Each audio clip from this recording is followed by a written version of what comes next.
আসসালামু আলাইকুম viewers, আক্তারস mini কিচেনে আজকের রেসিপিতে সবাইকে স্বাগত জানাচ্ছি। আজ আমি গ্রেপ জুস তৈরি করব।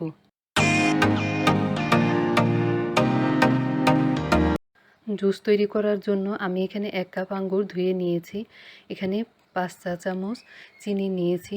আঙ্গুর কতটুকু টক বা মিষ্টি তার উপর নির্ভর করে চিনি দিতে হবে। এখানে হাফ কাপ পানি নিয়েছি আর এখানে 2 চা চামচ লেবুর রস নিয়েছি। এখন জুস তৈরি করব। এখন এখানে সব কিছু ঢেলে দিচ্ছি।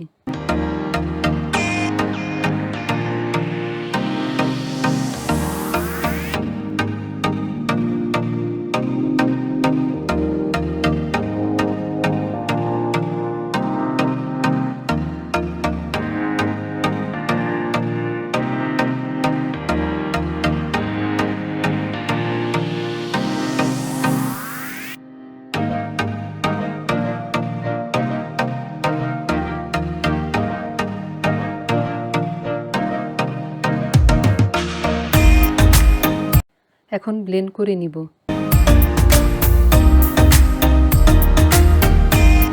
এখন জুসটা একটি গ্লাসে ছেঁকে নিচ্ছি। এখন কয়েক টুকরো আইস কিউব দিয়ে দিচ্ছি। তৈরি হয়ে গেল ভীষণ মজার ঠান্ডা আঙ্গুরের জুস। রেসিপিটি ভালো লাগলে আমার চ্যানেলটি সাবস্ক্রাইব করে পাশে থাকবেন। সবাই ভালো থাকবেন। আল্লাহ হাফেজ।